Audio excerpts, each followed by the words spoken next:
আলী ইমাম এবং শিশু সাহিত্য দুটোই সমার্থক। প্রায় ৫০ বছর ধরে নিরন্তর স্বপ্নবিলাসী শিশু সাহিত্য রচনার এক দক্ষ রাজকুমার তিনি। শিশু মানস, শিশু জগৎ, শিশু কল্পনাকে ধারণ করে বহু বিচিত্র রচনা সম্ভারে সমৃদ্ধ করেছেন বাংলাদেশের শিশু সাহিত্য। চিরায়ত রচনাভঙ্গি, ধ্রুপদ কাহিনী নির্মাণ এবং ক্লাসিক্যাল শিশু সাহিত্যের মর্মকে তিনি কর্মে রূপান্তর করেছেন। তখন নিতান্ত আমি কিশোর বালক, পুরনো ঢাকার এক গলিতেই থাকি। পেয়ে যাই সেই বই পাখির পালক, হলুদ পাখিটি হয়ে করে ডাকাডাকি। হলুদ পাখিটি রাখি ঘুড়িটির মাঝে, তারপর তাকে দূর আকাশে পাঠাই। ঘুড়িটি মিশেছে গিয়ে মেঘ কারু কাজে, আমার হাতেতে ধরা সোনালি লাটাই। একাধারে তিনি শিশু সংগঠক, সুবক্তা, সফল টিভি অনুষ্ঠান নির্মাতা। প্রকৃতি, পরিবেশ, বিজ্ঞান, প্রাণীজগৎ, ইতিহাস, ঐতিহ্য, পুরাকীর্তি প্রভৃতি বিষয় নিয়ে লিখেছেন আলী ইমাম। সাহিত্যেও সবকটি শাখা, ছড়া, কবিতা, গল্প, উপন্যাস, প্রবন্ধ, নাটক, জীবনী, ভ্রমণ কাহিনী, অনুবাদ, বিজ্ঞান ও কল্পকাহিনী রচনা করেছেন তিনি।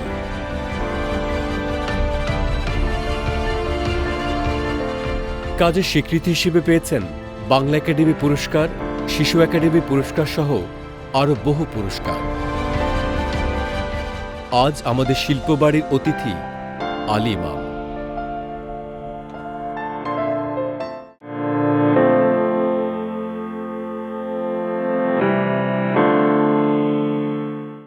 সুধী দর্শক, আপনাদের স্বাগত জানাচ্ছি শিল্পবাড়ি অনুষ্ঠান দেখবার জন্য। শিল্পবাড়ি পরিবেশিত হয় দর্জিবাড়ির সৌজন্যে।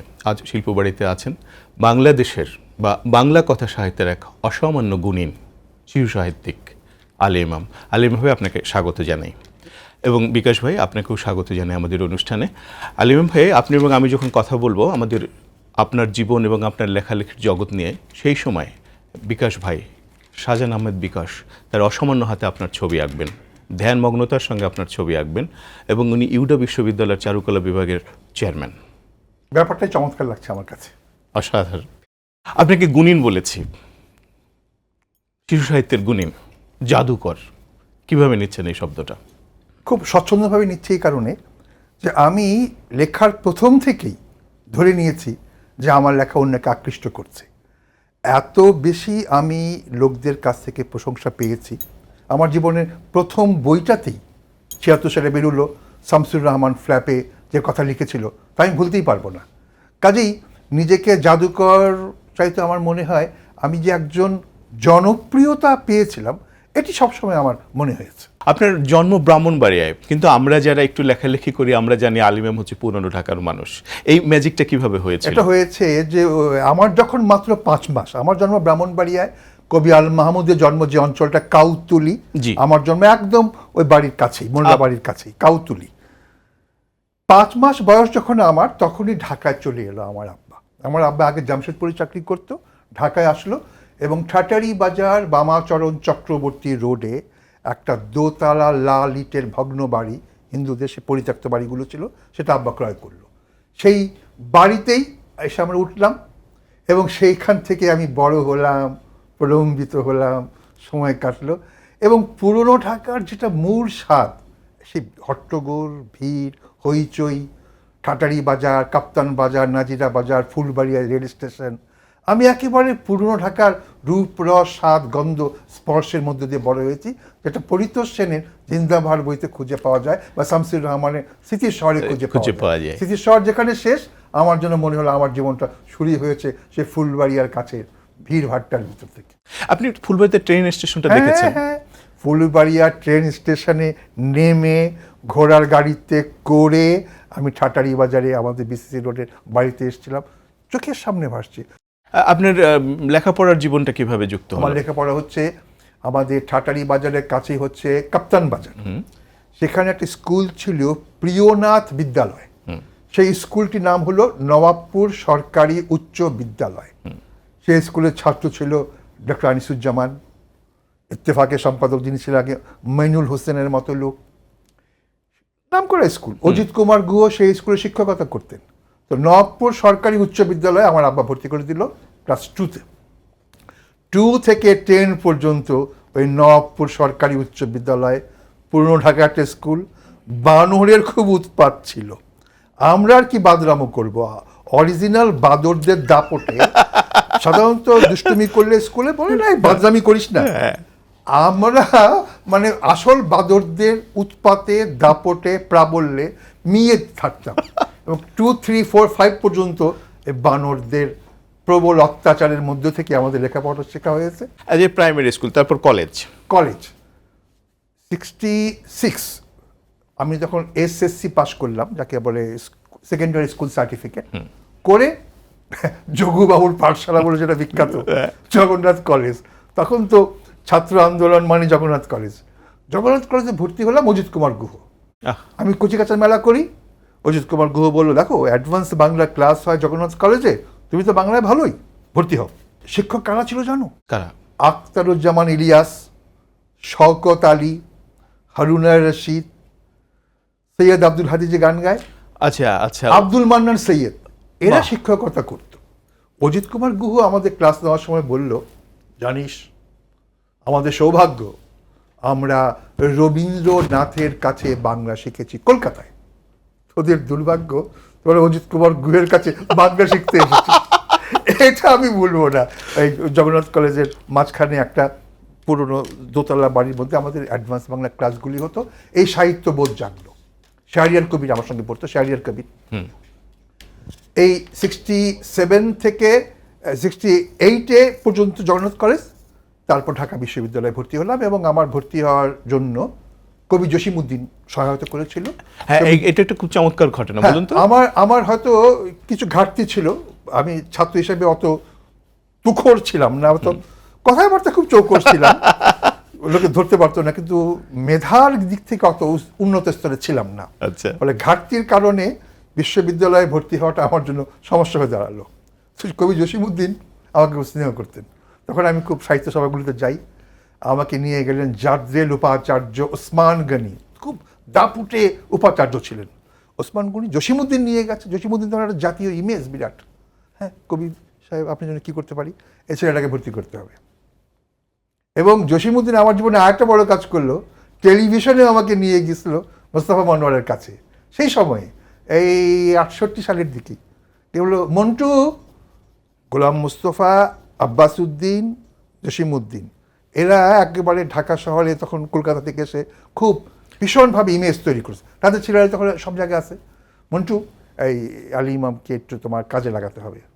সেই আমাকে মুস্তফা মনোয়ার তখন টেলিভিশনে ঘোষণা লেখার কাজে নিয়োগ করলেন 67 থেকে। কচিকাচার সঙ্গে কিভাবে যুক্ত হলেন? সেটা খুব ইন্টারেস্টিং ব্যাপার। আমাদের পাড়ায় ডক্টর আনিসুজ্জামান, একদম আমার পাশের বাসার, আনিসুজ্জামানের বাবা ATM মুয়াজ্জেম, জাদ্রেল হোমিওপ্যাথের ডাক্তার। তাদের বাড়িতে একটা কালো মোটর গাড়ি ছিল, আমাদের পাড়ার একমাত্র গাড়ি। যখন সেই গাড়িটা স্টার্ট নিত তখন আমরা বেশ সচকিত হতাম, গাড়িওয়ালা বাড়ি বেরোচ্ছে, অস্টিন গাড়ি। তো আনিসুজ্জামানের ছোট ভাই আক্তার আমার সঙ্গে একই স্কুলে পড়ে। তাদের বাড়ির গ্যারেজে একটা পাঠাগার কচিকাঁচা মেলা শাখা করলো, ভাস্কর কচিকাঁচার মেলা। তো সেই মেলা উপলক্ষে দাদা ভাই রকুনুজ্জামান খান তখন বিভিন্ন পুরনো ঢাকার বিভিন্ন জায়গায়, তখন তো পুরনো ঢাকা না, ঢাকার বিভিন্ন অঞ্চলে কচিকাঁচার মেলা শাখা উদ্বোধন করছেন। তা আমাদের ওখানে করলেন। তো আমি কথা বলতে পারতাম ভালো বলে আমাকে দায়িত্ব দেওয়া হলো উপস্থাপনার দায়িত্ব।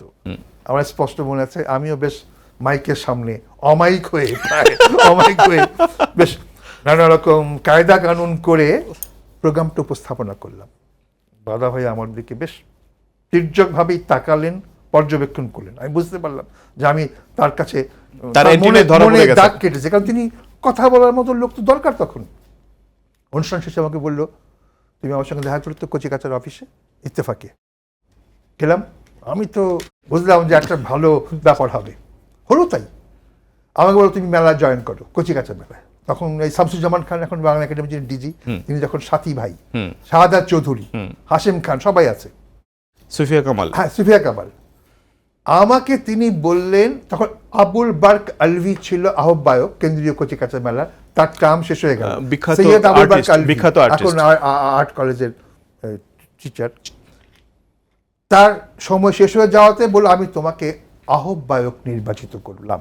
আপনার প্রথম বই দ্বীপের নাম মধুবনিয়া, হ্যাঁ, কবে বেরিয়েছিল? আমার প্রথম বই, আমি যখন গল্প তো তুমুল লেখালেখি হচ্ছে, আমি সর্বাধিকভাবে মানে বিভিন্ন পত্রপত্রিকা দেদারসে লেখা বেরোচ্ছে আমার, তখন কচিকাঁচা মেলার পক্ষ থেকে, কেন্দ্রীয় কচিকাঁচা মেলার পক্ষ থেকে লয়াল স্ট্রিট বেগমে সগাত প্রেসে সাহিত্য সভা হতো একটা মাসে।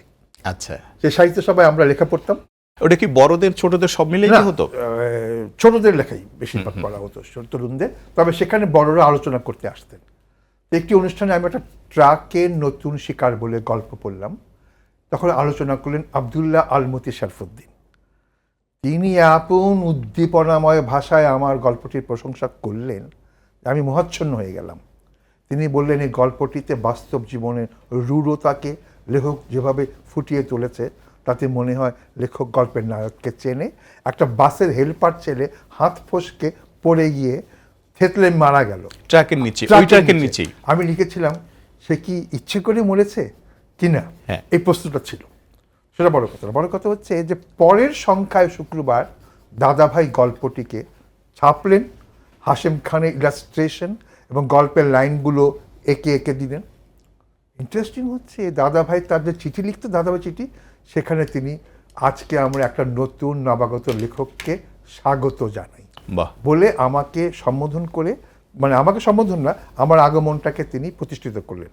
আমি মনে করলাম যে আমার পায়ের নিচে মাটি এসছে, আমি একটা শক্ত অবস্থানে দাঁড়িয়েছি। জি, গল্প তো বেরোচ্ছে। আমার বন্ধু ছিল ভুইয়া ইকবাল, প্রচণ্ড পড়ুয়া ছেলে, উনি এখন বোধহয় চিটং বিশ্ববিদ্যালয়। ভুইয়া ইকবালের, সত্যি করে বলতে কি, আমার এই জগতের সঙ্গে ভুইয়া ইকবালের ভূমিকা এত বেশি, সব জায়গায় নিয়ে যায়। সে কিন্তু খুব বিভিন্ন সাহিত্যিকদের সঙ্গে, প্রবীণদের সাথে খুব মিশতে পারতো, আমাকেও সেভাবে সে নিয়ে গেল। আমি বললাম, ইকবাল, আমার একটা বই বেরোলে কেমন হয়? বলে, হ্যাঁ ভালো হয়, বর্ণমিছিল তাজুল ইসলাম ভাইয়ের কাছে নিয়ে যাব। রকুনপুর কিন্তু সমরেশ বসুদের আদি বাড়ি, ঢাকার রকুনপুর। ভানু বন্দ্যোপাধ্যায়েরও ওখানে থাকতো, বিখ্যাত জায়গা ঢাকা রকুনপুর। গেলাম বর্ণমিছিল, রকুনপুর থার্ড লেন, বর্ণমিছিল, তাজুল ইসলামের কাছে যাওয়ার উদ্দেশ্য হচ্ছে যে তাজুল ইসলামের প্রেসে ছাপা হতো মাসিক কচিও কাঁচা পত্রিকাটি। ফলে আমার লেখার সঙ্গে যে প্রাণেশ মণ্ডলের আঁকা যে ব্লকগুলো, গোলাম সারোর আঁকা ছবিগুলো, ব্লক ওখানে ছিল। আমি প্রথমেই ধরে নিয়েছিলাম যে প্রকাশকরা বই বের করতে গেলে জিজ্ঞেস করে খরচ অনেক বেশি হয়, ছাপা ছবি আঁকা, এমনভাবে আমি সহযোগিতা করবো যেন ব্লক তৈরি করতে না হয়। তো সেখানে ব্লক আছে। আমি বললাম, আপনার এখানে তো আমার ব্লকগুলো আছে, আপনি বইটা বের করলে সহজেই বের করা যায়। উনি খুশি হলেন, বলে, হ্যাঁ শুক্রবার দিন এসে তুমি এই প্রেসে ঘেটে ঘুটে ব্লকগুলি বের করো। আমি তো উত্তেজিত, আমার কাছে তো একটা মানে সিসন ফাঁকের মতো ব্যাপার। প্রেসের সেই নানা রকম আবর্জনার ভেতর থেকে আমি আমার গল্পের ব্লকগুলোকে স্বপ্নের মতো করে বের করে নিয়ে আসলাম। তৈরি হলো বই। প্রচ্ছদ কাজী হাসান হাবিব, সংবাদে তখন আর্টিস্ট, হাবিব ভাই আমাকে একটা ছবি এঁকে দিতে হবে। চমৎকার কবিতা লিখতেন, চমৎকার কবিতা লিখতেন। আমি তো আপনাকে পারিশ্রমিক দিতে পারবো না, আমি আপনাকে পূর্ণেন্দুপত্তির 6টা বই দেব, পূর্ণেন্দুপত্তি ইলাস্ট্রেশনের কভারের বই দিলাম। মহা খুশি, কভার এঁকে দিল 4 দিনের মধ্যে। প্রুফ দেখলাম, বই বেরিয়ে গেল। আমি ভাবলাম বইয়েতে একটা পরিচিতি লেখা দরকার। কবি শামসুর রহমানের সঙ্গে তখন আমার খুব সম্পর্ক, কারণ আমি তখন কবিতা পত্রিকা বের করি, পূর্বলেখ। আমি, ভুইয়া ইকবাল আর আলী আনোয়ারের ছোট ভাই আলী মনোয়ার। তো শামসুর রহমানের বাসায় আসে, ট্রেনে আমরা যাই, রহমান ভাই আপনাকে আমার সম্পর্কে লিখতে হবে। আমি তো খুব লাজুক মানুষ, তো আমি তো জীবনে আমার সম্পর্কে কিছু লিখিনি, কোনো ফ্ল্যাপ তো লেখার প্রশ্নই ওঠে না। আপনাকে লিখতেই হবে, শব্দটার উপরে আমি এই প্রত্যয় যুক্ত করে দিলে, জোর দিলে। এটা আমার নেশার, কিন্তু আমি টা একটু বেশি ব্যবহার করতাম।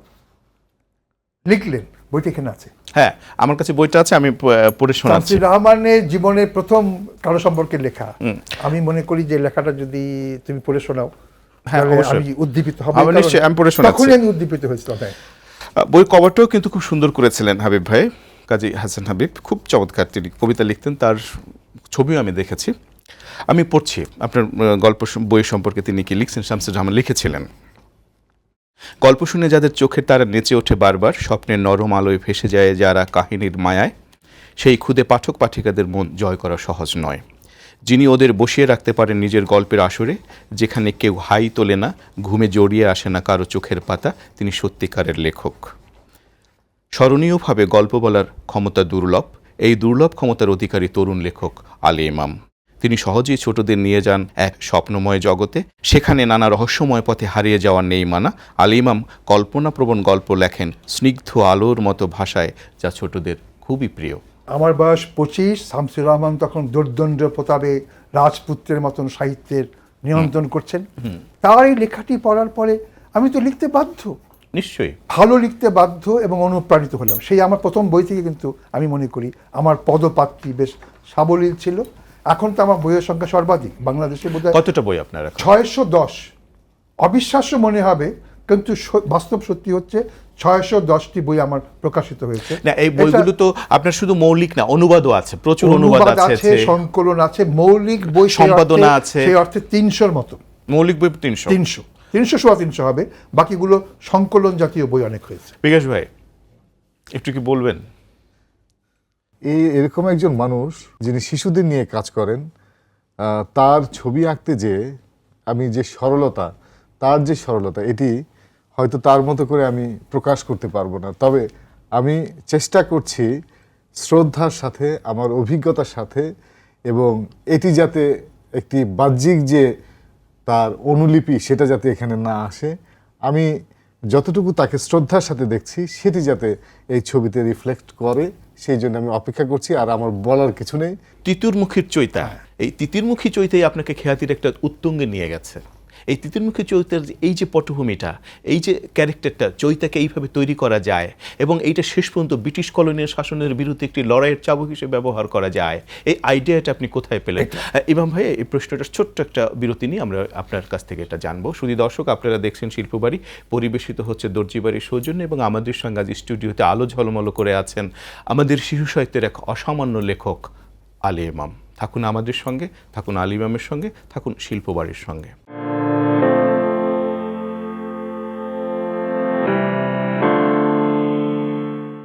শুধু দর্শক, আমাদের সঙ্গে থাকবার জন্য কৃতজ্ঞতা জানাই। আপনারা দেখছেন, শুনছেন আলী ইমামকে এবং আলী ইমামের অভিজ্ঞতাকে এবং তার অসাধারণ বাগ্মিতাকে।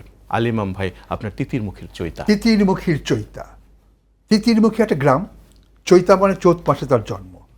আমি মুন্সিগঞ্জে, বর্ষাকাল মুন্সিগঞ্জ কিন্তু অপূর্ব, চমৎকার। এবং বিক্রমপুর মাহমুদুল হক বলেছিল একবার, লেখক, আমাদের প্রখ্যাত কথা সাহিত্যিক, বটু ভাই, আমার আমাদের সম্পর্কে মামা হতো উনি, বলেছিল বর্ষার বিক্রমপুর হচ্ছে পৃথিবীর সর্বশ্রেষ্ঠ জায়গা। এ কথা ইমদাদুল হক মিলনও, আমাদের আরেক সেরা সাহিত্যিক, মেদিনী মণ্ডলের ছেলে, বারবার বলেছে। সেই বর্ষা প্লাবিত বিক্রমপুর দিয়ে আমি একবার যাচ্ছিলাম নৌকো করে, এটা আমার নেশা ছিল, ঘুরে বেড়ানো। পিয়ার মোহাম্মদ আমার সঙ্গে ছিল। দেখি কি একটা ছেলে পড়া, ঘুনসি পড়া এক ধরনের ছেলে, প্রায় ঘুনসি পড়া, উদম গায়ের একটা কালো দিকদিকে ছেলে, কলার একটা ভেলায় এমনভাবে একটা লগি ঠেলে ঠেলে যাচ্ছে, তার ভিতরে কোনো রকমের সংকোচ নেই। আমার মনে পড়লো তখন সেই লাইনটার কথা, হাসান হাবিবের, আমি মেঘনা পাড়ের ছেলে। প্রতিরোধ, ঢেউকে প্রতিরোধ করে এই ছেলেগুলো মেঘনা পাড়ি দিচ্ছে, উত্তাল মেঘনা পাড়ি দিচ্ছিল মেঘনা পাড়ের ছেলে। আমার মনে হলো এই হচ্ছে বাংলাদেশ। এত সমস্যা, দারিদ্র, দুঃখ, কিন্তু ওই বাচ্চা ছেলেটি যেভাবে লগিটাকে ধরে রেখেছিল দৃঢ়ভাবে, আমার কাছে মনে হলো এই তো আমার নায়ক, এই তো আমাদের নায়ক। আমার দেশ, নদী, কলকল, আমরা তো তোমার আমার ঠিকানা পদ্মা মেঘনা যমুনা, আমরা নদীর দেশ। এবং নিহারঞ্জন রায় বলেছিল, আমার মনে আছে 72-তে টিএসসিতে, বাঙালির ইতিহাসে বিখ্যাত লেখক, যে বাঙালির ইতিহাস হচ্ছে নদীর তীরের গঞ্জের ইতিহাস। তো নদী দিয়ে একটা বাচ্চা ছেলে সাহসের সঙ্গে এগিয়ে যাচ্ছে, একে আমাকে নায়ক করতে হবে। এই ছেলেটি প্রতীক। আমাদের দেশে যতবার হারমাদদের শোষণ হয়েছে, ব্রিটিশরা শোষণ করেছে, যোদ্ধারা শোষণ করেছে, নীলকররা শোষণ করেছে, নীলকররা শোষণ করেছে, কিন্তু সাধারণ মানুষ কিন্তু প্রতিবাদ করেছে, প্রতিরোধ করেছে। আমি তখন ওই চৈতার নাম দিলাম চৈত্র মাস। চৈত্র মাস মানে একটা খরতাপ, জ্বালা, উত্তাপ, শিখা, লেলিহান ভাব। ওই চৈতা আগুন দিল। আবার চৈতার পরেই হচ্ছে বৈশাখ, থমথম করে বৃষ্টি আসবে। 6টি ঋতু আমাদের দেশের, 6টি বিভাজন, 6 ঋতুর যে 6টি রকম ফ্লেভার আছে, রং আছে। আমি কিন্তু বহু লেখায় এই ঋতুভিত্তিক মানুষের স্বপ্নগুলোকে ফোটাবার চেষ্টা করেছি। যেটা আমাদের দেশে হাবিবুর রহমান লিখেছিল একটা স্ক্রিপ্ট টেলিভিশনে, ঋতু রঙে আঁকা, মোস্তফা মনোয়ার একটা প্রোডাকশন করেছিল, আমি সহযোগী ছিলাম, ওটা বিদেশে পুরস্কার পেয়েছিল। ঋতু রঙে আঁকা, হেমন্তের বিষণ্ণতা, শীতের শীর্ণতা, বর্ষার উদ্দামতা, চৈত্রের খরতাপ, আমাদের চিন্তায়, চেতনায়, ব্যবহারে, সমস্ত স্বপ্নে কিন্তু এই ঋতুভিত্তিক ফ্লেভারগুলো কিন্তু কলকল করে। ওই জায়গা আমি থেকে তখন ওই চৈত্র মাসটাকে দিলাম বাংলাদেশের উষ্ণতার প্রতীক, এবং পরে বৃষ্টি আসবে, একে দিয়ে জ্বালাবো, আগুন জ্বালাবো। সে কুঠি বাড়িতে আগুন দেয়, সে হাটন সাহেবের বাড়িতে আগুন দেয়, যারা অত্যাচার করে সাধারণ লোকদের উপরে, লিকলিকে বেদ দিয়ে চাপকায়, তাদের বিরুদ্ধে সে দাঁড়ায়। আমি আসলে বাঙালি যে প্রতিরোধ, বাঙালি যে বিপ্লবী, বাঙালি যে বিদ্রোহ করবে, যেটা 69 মুভমেন্টে আমরা প্রবলভাবে রাস্তাঘাটে নেমে পড়েছিলাম। এবং এটার মধ্যে আপনি গায়নকে যুক্ত করলেন। গায়ন হচ্ছে আমাদের লোকায়ত বাংলা। কারণ তখন আমার মনে আছে 52 এর পরে লতিফ ভাই পল্টনে, আব্দুল লতিফ, হ্যাঁ আব্দুল লতিফ একটা গান ওরা আমার গেয়েছিল, মুখের ভাষা কাইরা নিতে না চায়। ওই লাইনটা, গুলি খাইয়া মরে, ওই হাইসা রক্তে ভেসে যায়, ওরা আমার মুখের ভাষা কাইরা নিতে চায়, ওরা কথায় কথায় শিকল পরায় আমার হাতে পায়, কৈমুনার কৈমুনা। গায়ক যারা, গায়েন লোকায়ত শিল্পী যারা, তারা কিন্তু বাংলাদেশে হাটে মাঠে ঘাটে এভাবে বিপ্লবের গান, রমেশ শীল আন্দোলনের গান, বিপ্লবের গান। আমার কাছে গায়ক, আমি বহু জায়গায় গায়ক চরিত্রগুলিকে এনেছি, গায়েনকে, যে দোতারায় টুংটুং করে আসলে প্রতিবাদী মানুষের সুরগুলোকে তুলে ধরে। জি, সেজন্য আপনার আরেকটু উপন্যাস বনকুসুমপুরের রহস্য, প্যাটার্নটা এইরকমই কিন্তু ঘরানাটা একটু ভিন্ন, একটু অন্যরকম আনুকে তৈরি করেছেন। এবং সেখানেও আনু এই অন্যের কর্তৃক নিপীড়িত হয়, হারিয়ে যায়, এবং তার যে যাত্রাটা, যে নৌকায়, যে জুল্লু সর্দারের সঙ্গে, এর মধ্যে গুনিন আছে, এর মধ্যে কাপালিক আছে, এর মধ্যে সাপ আছে, এর মধ্যে সাপুরে আছে, এর মধ্যে ধন্বন্তরী মন্ত্র আছে, সাপে কাটে সেটাকে বাঁচানোর একটা ব্যাপার আছে, সাপের মাথায় যে মণি যায় সে মণি আছে, সাপে কাটার লোকটা, ছেলেটাকে আবার যে সাপ এসে তুলে নিয়ে যায়, এই সব জুলু সর্দার, সব কিছু মিলিয়ে একটা আমরা যে গ্রামের বাংলার লোকায়ত যে জীবন আচরণ, সেই জীবন আচরণে অসম্ভব সুন্দর মোহিত একটা ব্যাপার আছে। একদম কথাটা, অনেকে আমাকে এই কথাটা বলেছে। আমি কিন্তু একেবারে মানুষ হয়েছে শহরে, নাগরিক জীবনে, কিন্তু আমি সবসময় মনে হচ্ছে আমার পায়ে তো পলি মাটি লেগে আছে, নদীর তীর, পলি মাটি, এই যে সাপ খোপের ব্যাপার, ঝোপ ঝাড়, অন্ধকার, ভূত প্রেত, কুসংস্কার, ওলা ওঠা রোগ হলো, বললো মা শীতলা দেবীর কুদৃষ্টি পড়েছে, লাখ লাখ লোক মরে যাচ্ছে। এই যে ব্যাপারগুলো, গ্রামে এত কুসংস্কার ছিল, বড় হয়েছি তো, শুনেছি তো সেই জিনিসগুলো, মনে হয়েছিল আমাদেরকে এই জগৎ থেকে উত্তরিত হতে হবে। কিন্তু এই জগতের এই কথাগুলো, আদি ভৌতিক কথাগুলো, অতি প্রাকৃত কথাগুলো, এগুলো এতটাই প্রবলভাবে বিস্তারিত ছিল। সত্যি করে বলতে কি, এখন তো পল্লী বিদ্যুৎ বোর্ডের কল্যাণে প্রতিটি গ্রামেই এখন লাইট চলে গেছে, কারেন্ট চলে গেছে, বিদ্যুৎ চলে গেছে। যখন যায়নি, এখন তো ভূতের গল্প বলে কিছু নাই, কিন্তু আজ থেকে 30 বছর আগে যে পরিবেশ ছিল আমাদের গ্রাম বাংলার, একেবারেই মধ্যযুগীয় বিবর্ণ ম্লান ধূসর পরিবেশগুলো ছিল। কিন্তু সেখান থেকে মানুষগুলো যে আজকে, এখন তো বিশাল ব্যাপার, দিকে যাচ্ছি না, আমি বলছি না, এখন তো উন্নয়নের জোয়ার, আলো ঝলমলে, মানুষের ভিতরে কর্মক্ষমতা বেড়েছে, কিন্তু খুবই সেকেলে কুসংস্কারাচ্ছন্ন নানাবিধ জিনিস দ্বারা নিয়ন্ত্রিত একটা জীবনের ভেতর দিয়ে দেশের লোকায়ত জীবনটা গড়ে উঠেছে। কিন্তু সেখানে শক্তি ছিল এই 13শত নদীর দেশ, নদীর ঢেউ, এগিয়ে যাওয়া। আমার কাছে সেজন্য মনে হয়েছিল যে আমাদের জীবনের যেটা বাস্তব সত্যি ছিল, অন্ধকারাচ্ছন্ন একটা পরিবেশ, প্রতিকূল, সেটার কথা ওখানে একটা মায়া ছিল, একটা কুহুক ছিল, একটা সৌন্দর্য বোধও ছিল। সৌন্দর্য বোধ তো অবশ্যই ছিল। আমাদের দেশে যারা গান গায়, ভাটিয়ালি গান গায় যারা, কি সুন্দর গান গায় আমাদের লোকজন, না? আমি ব্রাহ্মণবাড়িয়ার ছেলে, সেখানকার একটা গানে আমি লাইন বলি, নিশীথে যাইওরে ফুলো বনেরে ভোমরা, জ্বালায়ে চাঁদেরও বাতি, জেগে রব সারা রাতিকু, আমি কব কথা শিশিরেরও সনে।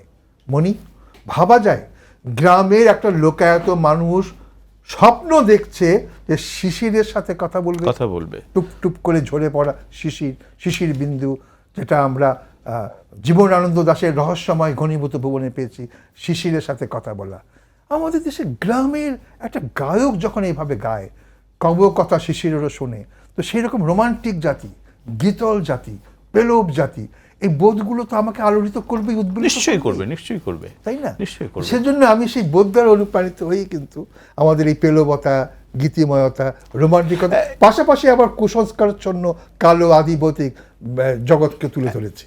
একটা আলী ইমামীয় জগৎ আপনি তৈরি করেছেন আপনার লেখার ভেতর দিয়ে, কিন্তু সঙ্গে আবার আরো একটা বিষয় আছে, আপনি কিন্তু অন্য জগতেও গেছেন, যেমন পাহাড়, ইয়েতি, তুষার মানব, অনেক লিখেছি। এই যে ইয়েতির ব্যাপারটা, আচ্ছা, এই ইয়েতির ব্যাপারটা আপনার কাছে এই ব্যাপারটা আমি কিন্তু একসময় সার্ক অডিও ভিজুয়াল এক্সচেঞ্জ প্রোগ্রামের প্রধান সমন্বয়কারী ছিলাম। জি। আমি টেলিভিশনে, আমাকে ব্যাপকভাবে ঘুরতে হয়েছে এই তিব্বত, এই নেপাল, এই সমস্ত অঞ্চলগুলো।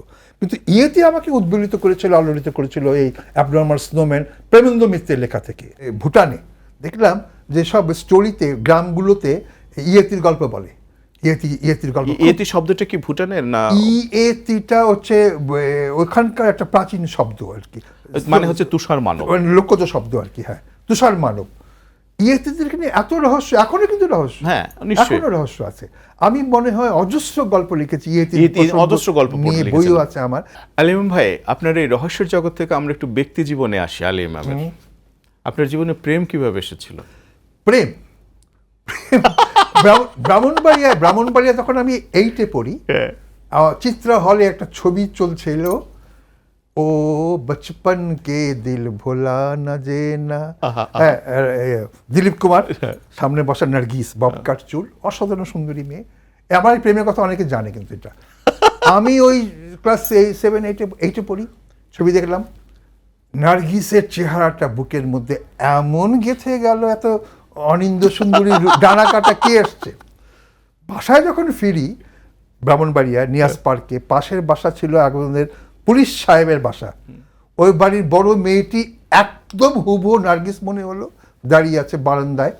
আমার কাছে মনে হলো কি ছবি থেকে ঘর থেকে আসলাম, বাস্তব পৃথিবীতে ডানা কাটা পয়টা কোত্থেকে আসলো। ঝপাস করে, লোকে পানিতে পড়ে না, আমি ঝপাত করে ওই মেয়েটির প্রেমে পড়লাম। কিন্তু বাপ যেহেতু জাভেল পুলিশ অফিসার, কোনো মতে আর এগুলো গেল না, কারণ বেধড়ক পিটুনি ছাড়াও 14 শিখেরও ভয় ছিল। যাকগে, ওই আমার প্রেমের সূত্রপাত। খুবই নার্গিস হচ্ছে মূল দায়ী, এতে নার্গিস দায়ী, আর দায়ী হচ্ছে আমার সেই রোমান্টিক চর্চা। এটা ছিল একতরফা প্রেম, এটা হচ্ছে ভালো লাগা। পরবর্তী জীবনে, আমার বিশ্ববিদ্যালয় জীবনে আমি প্রেম করেছিলাম। আমার প্রেমটি অনেকে সুবিদিত ছিল, যদিও বিয়েটা হয়নি সেখানে আমার। সে কে ছিল সেই প্রেমিকা? সেই প্রেমিকা ছিল একজন প্রখ্যাত লেখকের ভাগ্নি। আচ্ছা। এখন সে ইন্ডিয়াতে আছে, মোহাম্মদ জাহাঙ্গীর, আমার ঘনিষ্ঠ বন্ধু মোহাম্মদ জাহাঙ্গীর। সে আমাদের এই প্রেমটাকে বেশ ঘনীভূত করে দিয়েছিল। পরবর্তীকালে আমি আরেক প্রখ্যাত লেখকের ভাগ্নিকে বিয়ে করি, সেটাও ঘটিয়ে দিয়েছিল মোহাম্মদ জাহাঙ্গীর। এটা একটা ঘটনা, অসম্ভব একটা চমৎকার ঘটনা আছে, একটু বলেন তো। এখন বলা যেতে পারে, 67 বয়সে যখন হয়ে গেছে আমার গল্পটা। আমি যার সাথে প্রেম করতাম, সে কলকাতায়, তাকে আমি ইন্ডিয়াতে পাঠিয়েছিলাম রবীন্দ্রসঙ্গীত শেখার জন্য। তো সেখানে একটা ভুল বোঝাবুঝির কারণে একজন আমাদের দেশে এক প্রখ্যাত কবি, যে এখন বিদেশে নির্বাসন যাপন করছে, সে প্যাচ লাগিয়ে আমাদের প্রেমটাকে নষ্ট করে দিল। আমার ভিতরে খুব জ্বালা যন্ত্রণা, যেভাবে আমার প্রেমটা ভেঙে দিল। একদিন 76 সাল দুপুরবেলায় আমি চিলেকোঠার ঘরে ঠাটারি বাজারে, মোহাম্মদ জাহাঙ্গীর এসছে আমার কাছে।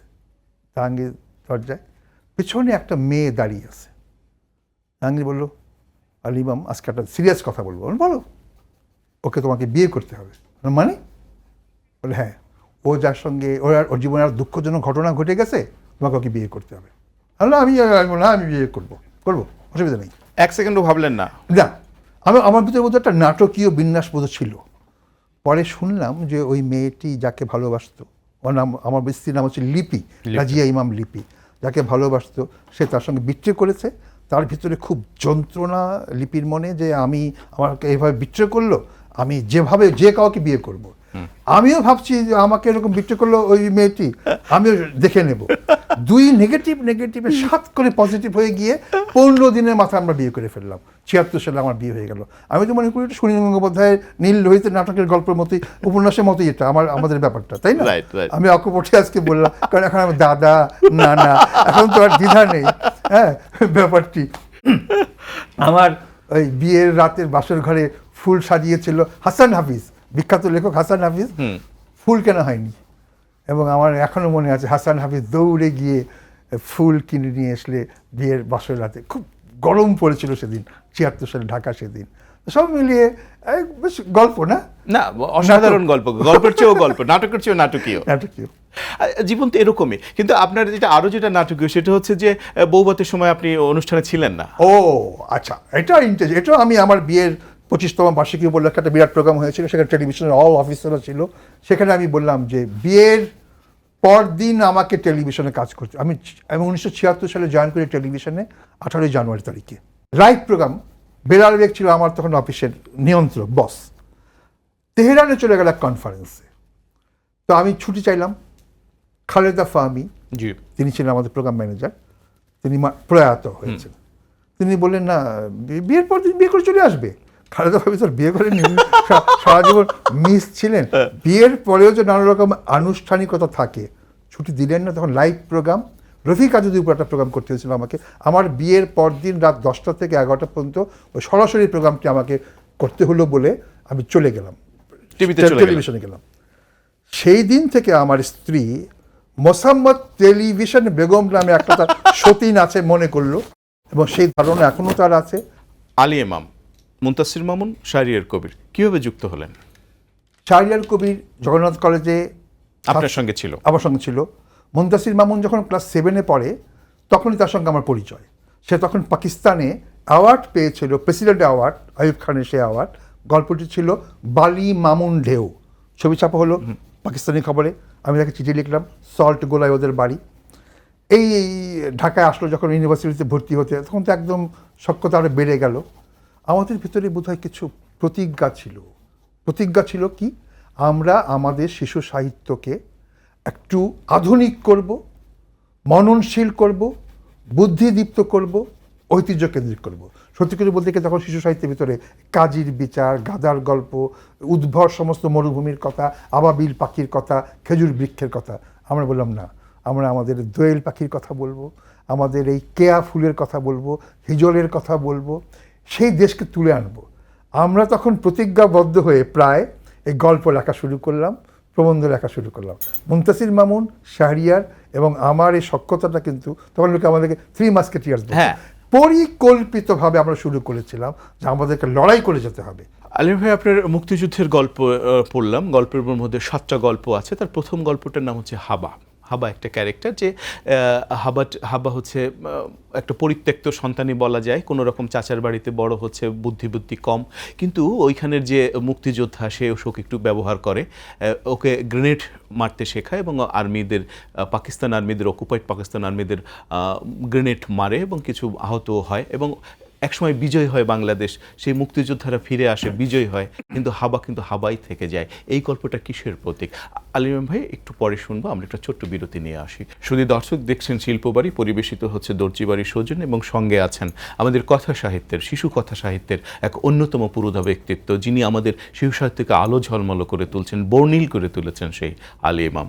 তুখোর বক্তা, অসাধারণ প্রজ্ঞাবান মানুষ।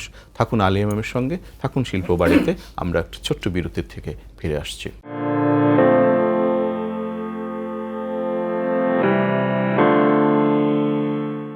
শুধু দর্শক, আমাদের সঙ্গে থাকবার জন্য কৃতজ্ঞতা জানাই আপনাদেরকে। আসলে তো আপনারা আমাদের সঙ্গে নয়, আছেন আলী ইমামের সঙ্গে। আলী ইমাম ভাই, হাবা গল্পটাতে দেখা যাচ্ছে হাবা মুখ দিয়ে লালা গড়িয়ে পড়ে, ওকে ইউজ করছে মুক্তিযোদ্ধারা, তাকে যে গ্রেনেড মারছে।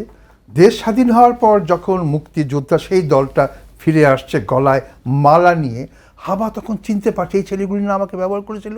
সে উঠতে যাচ্ছে, তাকে ধাক্কা দিয়ে ফেলে দিয়েছে ওরা, সে গড়িয়ে পরিত্যক্ত অবস্থায় পড়ে গেল। অথচ সেই কিন্তু গ্রেনেড চার্জ করে গানবোট ডুবিয়ে দিয়েছিল। আমার কাছে মনে হয়েছিল যারা রিয়েল মুক্তিযুদ্ধ করেছে এরকম অনেকেই কোনো এর ধাক্কায়, যারা মুক্তিযুদ্ধ করেনি তাদের কারণে তারা অবজ্ঞাত, তারা পিছিয়ে পড়েছে, গড়িয়ে পড়েছে, তাদের কথা অনেকে বলেনি। আমি সেইভাবে প্রতীক হিসাবে তুলতে চেয়েছিলাম যে অনেক সময় একটু বুদ্ধি কম থাকার জন্য, একটু নিজেকে তুলে ধরার প্রয়াস না থাকার জন্য, আত্মপ্রকাশের সুযোগ না পাওয়ার জন্য অনেক সত্যিকারের মানুষগুলো পিছনে পড়ে যায়। হাবা হচ্ছে তার প্রতি। আপনার আরেকটা গল্প এই দেখতে খুবই তাৎপর্যপূর্ণ মনে হয়েছে আমার, হচ্ছে বুবুর বাড়ি। বুবুর বাড়িতে এক মুক্তিযোদ্ধা গিয়েছিল, কিন্তু আপনি একটু অন্যভাবে শুরু করেছেন যে মুক্তিযোদ্ধা গিয়েছিল, পরবর্তীকালে সে যুবক, তার নাম ব্যবহার করেননি গল্পটা। প্রতীক অর্থে হয়তো অনেকেই বোঝাতে চেয়েছিলেন সমষ্টিগতভাবে যে যুবক 71 সালে তার বাড়িতে গিয়েছিল, একদিন থেকে ছিল, আশ্রয় দিয়েছিল, হ্যাঁ, এবং বুবু বলেছিল যে তুমি আমার ভাই, আমার যে ভাইটা মারা গেছে, তখন উত্তেজিত হয়ে বলেছিল দেশ স্বাধীন হওয়ার পর, বুবু আমি তোমার বাড়িতে আবার আসবো। কিন্তু অলরেডি সে তো অন্য জায়গায় চলে গেছে, স্মাগলার। সে যেহেতু স্মাগলিং এর জন্য ওই বেল্টে গেল, বাড়ি থেকে যাচ্ছে, সে সাহস পেল না ওই বুবুর কাছে ফিরে যেতে, যে বুবুর কাছে সে মুক্তিযুদ্ধে গিয়েছিল, কারণ সে চোরা কারবারি করে। স্বাধীনতা হওয়ার পরে সীমান্ত অঞ্চলে গ্রামগুলোর অনেক ছেলে জড়িয়ে গিয়েছিল, কিন্তু স্মাগলিং এ জড়িয়ে গিয়েছিল। আমি সেই বোধ থেকে লিখেছিলাম যে স্মাগলার ছেলেটার কোনো সাহস হলো না মুক্তিযুদ্ধের বুবুর বাড়িতে যাওয়ার। আলিম ভাই, আপনার 7টা গল্প আমি পড়লাম এই আপনার এই অনুষ্ঠান করতে গিয়ে। এই 7টা গল্পের মধ্যে আমি পাকিস্তান শব্দটা পাইনি, রাজাকার শব্দটা পাইনি, বঙ্গবন্ধুও পাইনি, জয় বাংলাও পাইনি।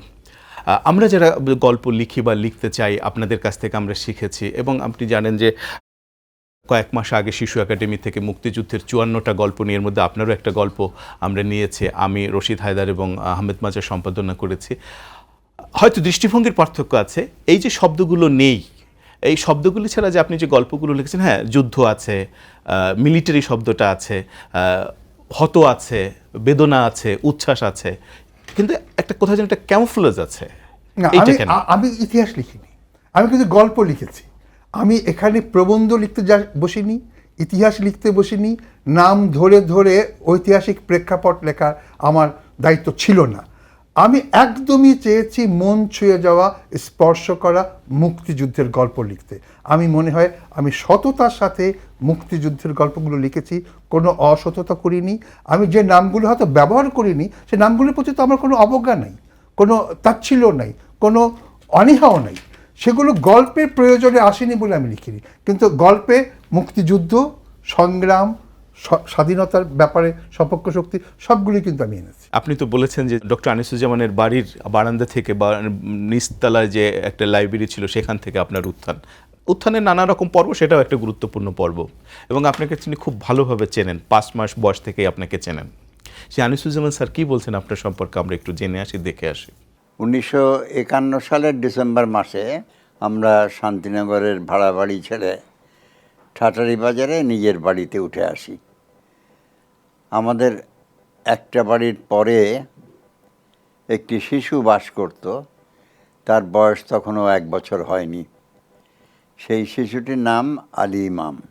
আমি যে স্কুলে গেছি, আলী ইমাম পরে সেই স্কুল থেকে ম্যাট্রিক পাস করেছে। আমি যে কলেজে পড়াশোনা করেছি, আলী ইমাম সেই কলেজ থেকেই ইন্টারমিডিয়েট পাস করেছে। ঢাকা বিশ্ববিদ্যালয়ে আমি যে বিভাগে পড়েছি, আলী ইমাম সেই বিভাগে পড়েছে। আলী ইমামের অগ্রগতি আমি বিস্ময় ও আনন্দের সঙ্গে লক্ষ্য করেছি। ছেলেবেলা থেকেই বইপত্রের দিকে তার প্রবল ঝোঁক ছিল। সে কচি কাঁচার মেলার সঙ্গে যুক্ত ছিল এবং আমাদের পাড়ায় যে গ্রন্থাগার তৈরি করা হয় তার সঙ্গে অঙ্গাঙ্গিভাবে জড়িত ছিল। আমি তার আগে লেখা শুরু করেছি বলতে পারি, কিন্তু আমি আর কটা বই লিখেছি, আলী ইমাম কয়েকশো বই লিখে ফেলেছে। বাংলা শিশু সাহিত্যে তার স্থান স্থায়ী। সে বড়দের জন্য অনেক গুরুতর বিষয় নিয়ে বই লিখেছে, প্রবন্ধ, ভ্রমণ কাহিনী, ইতিহাস আশ্রিত রচনা, এসবেরও যথেষ্ট মূল্য আছে। আমি আলী ইমামের সর্বাঙ্গীন কুশল কামনা করি। আনিসুজ্জামান স্যারের কথা আপনার কেমন লাগলো আপনার সম্পর্কে? আমার যখন 5 মাস বয়স, তখন আব্বা নিয়ে আসলো ঠাটারি বাজারে আমাদের বাড়ি। নম্বর ছিল 89 BCC রোড, আর 87 BCC রোডে থাকতেন ডক্টর আনিসুজ্জামান। 5 মাস থেকে আমাকে চেন। আনিসুজ্জামান তো আমাকে দেখেছেন একদম বড় হতে, যেভাবে বেড়ে উঠি, কাজেই তার অনুভূতিটা তো আমাকে ছুঁয়ে যাবেই। খুব অসাধারণ, চমৎকার বলেছেন। আলী ইমাম ভাই, আপনার লেখালেখির অতৃপ্তি আছে কতটা? আমি লেখালেখিতে অতৃপ্তি আছে, লেখালেখিতে অবশ্যই অতৃপ্তি নাই কোনো শিল্পীর কথা বলতে পারে না। যদি কেউ বলে কোনো শিল্পী সাহিত্যিক, না, আপনি বলেছেন যে আপনার ৬০০-র অধিক বই, তারপরে কি এগুলো অতৃপ্তি? তো মুদ্রণ সংখ্যা, বইগুলো ৬০০ বই হলেই যে সেখানে একদম সব তৃপ্ত হওয়ার মতন আমার ঘটনা ঘটবে তা তো না। তৃপ্তি জিনিসটা নির্ভর করে, স্যাটিসফ্যাকশন নির্ভর করে নিজস্ব চিন্তার উপরে। রাইট। আমি সাংঘাতিকভাবে অতৃপ্ত, প্রতিদিনই আমার মনে হয় আমার তো আরও কিছু বলার ছিল, আরও কিছু করার ছিল, আরও কিছু লেখার ছিল, কোথায় জানি যাওয়ার কথা ছিল। সবসময় আমার কাছে আলোড়িত করে খেয়াঘাট, মনে হয় কোথায় জানি যাওয়ার কথা এই নৌকাটা করে, এই কোথায় জানি এই বোধটা থেকে আমার মনে হয় কি জানি লেখার ছিল, লেখা হয়নি, সেটা রয়ে গেছে। আপনি একটা বই প্রাতঃস্মরণীয় মানুষ, রবীন্দ্রনাথ, বঙ্কিমচন্দ্র চট্টোপাধ্যায়, ফররুখ আহমেদ, জয়নুল আবেদিন, জসিমউদ্দিন, এদের অনেককে নিয়ে চমৎকার করে তার ছোট ছোট জীবনের স্কেচ এঁকেছেন। সেখানে আরেকটা মানুষকে এনেছেন আপনি, ভুলে যাওয়া মানুষ কিন্তু শৌর্যবান, বীর্যবান। আপনি যে ঐতিহ্য খোঁজেন, ইতিহাস খোঁজেন, সেই ইতিহাসের একজন মানুষ নলিনীকান্ত ভট্টশালী। এই মানুষটিকে আপনি এনেছেন, আমার খুব ভালো লেগেছে। এটা কারণটা হচ্ছে, আমি একসময় টেলিভিশনে একটা অনুষ্ঠান করতাম, দেখা হয় নাই চক্ষু মেলিয়া। ওইখানে ওই অনুষ্ঠান করতে গিয়ে আমি তেঁতুলিয়া থেকে টেকনাফ, বাংলাদেশের প্রত্যন্ত অঞ্চলে ঘুরতে হয়েছে পুরাকীর্তির খোঁজে। সেখানেই জানতে পারি এই মুন্সিগঞ্জ, বিক্রমপুর অঞ্চলের পুরাকীর্তিগুলো সংগ্রহ করেছিলেন নলিনীকান্ত ভট্টশালী। এবং 1910 সালের দিকে নর্থব্রুক হলে যেখানে লাল কুঠি আছে, সেখানে লর্ড কার্জন আসবে, তার সম্মানার্থে পুরাকীর্তিগুলো সাজানো হয়েছিল। সেটাকে নলিনীকান্ত ভট্টশালী সাজানোর পরে বলেছিলেন এটা স্থায়ী রূপ দিতে হবে, যেটা হলো জাদুঘরের মূল ভিত্তি। অর্থাৎ এই দেশে ঐতিহ্যময় জিনিসগুলোকে সংরক্ষণ করার ক্ষেত্রে নলিনীকান্ত ভট্টশালীর ব্যাপক বিরাট অবদান রয়েছে। এমন অবদান আছে শরৎ কুমার মুখোপাধ্যায়, রাজশাহী অঞ্চলের একজন জমিদারের, যিনি পুণ্ড্রবর্ধন নগরী খুলে বের করাতে সহায়তা করেছিলেন। আমাকে খুব আলোড়িত করে যারা নাকি ঐতিহ্যের কথা বলে, ইতিহাসের কথা বলে, প্রাচীন ধূসর হারিয়ে যাওয়া অধ্যায়গুলোকে তুলে আনতে চায়। এদের প্রতি আমার ভীষণ দুর্বলতা। ডক্টর এনামুল হকের সঙ্গে যে কারণে আমার সাংঘাতিক নিবিড় সম্পর্ক। তো নলিনীকান্ত ভট্টশালী হারিয়ে যাওয়া, মাটির নিচে লুকিয়ে থাকা, ফেলে দেওয়া, খুঁড়ে খুঁড়ে উনি এই মূর্তিগুলো বের করেছে, যে মূর্তিগুলো পৃথিবীর অন্যতম সম্পদ, এই সমস্ত বাংলাদেশের মূর্তিগুলো, পুঁথিগুলো। তো এই লোকটিকে নিয়ে কেন আমাদের নতুন প্রজন্ম জানবে না? সেই বোধ থেকেই আমি এই নলিনীকান্ত ভট্টশালীর উপরে শুধু লিখিনি, আরও কিছু কাজও করেছি। চমৎকার আপনি কাজটা করেছেন। একটা ছেলে মানুষই প্রশ্ন করি, আপনি যদি এবার সেই আলী ইমাম হন 40 বছর আগের, কি করবেন? এই লেখকই হবেন, অন্য কিছু হতে চাইবেন?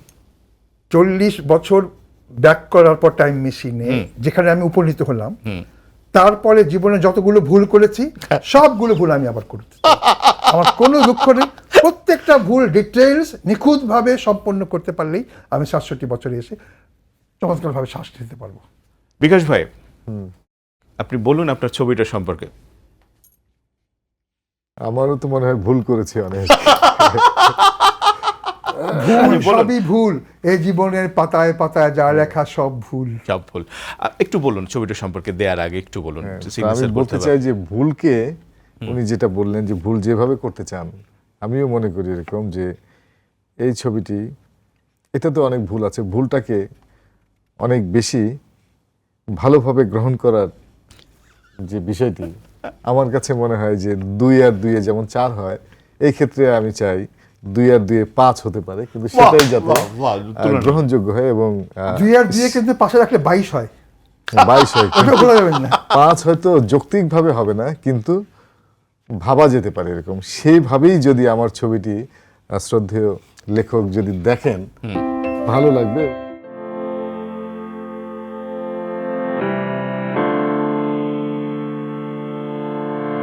সত্যি তো খুব ভালো লাগছে, এবং আমাকে চেনা যাচ্ছে।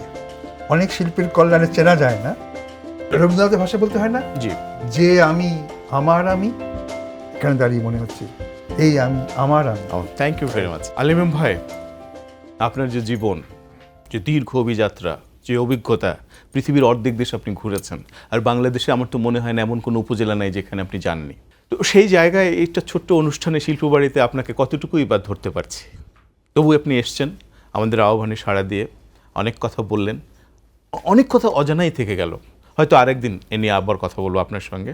আপনি যেখানেই থাকেন, লেখার সঙ্গে থাকবেন, আমাদের সঙ্গে থাকবেন, আনন্দের সঙ্গে থাকবেন, সুখের সঙ্গে থাকবেন। আপনার এবং কল্যাণ হোক। অনুষ্ঠানটিতে আমি আমার বিবাহ সংক্রান্ত যে গোপন তথ্য আজকে ফাঁস করে দিলাম, আমি জানি না অনুষ্ঠানের পর আমার ঘরে যাওয়ার পরে আমি কি বিড়ম্বনায় পড়ব না সম্বর্ধনায় পড়ব। থ্যাংক ইউ ভেরি মাচ বিকাশ ভাই, আপনাকেও অভিনন্দন জানাই, শুভেচ্ছা জানাই চমৎকার একটি ছবি আঁকবার জন্য। শুধু দর্শক, আমাদের সঙ্গে থাকবার জন্য, আলিমের সঙ্গে থাকবার জন্য এবং শাহজাহান আহমেদ বিকাশের ছবির সঙ্গে থাকবার জন্য আপনাদের কৃতজ্ঞতা জানাই। আপনারা যে যেখানেই থাকুন, ভালো থাকুন, সুন্দর থাকুন, শিল্পের সঙ্গে থাকুন, শিল্প বাড়ির সঙ্গে থাকুন।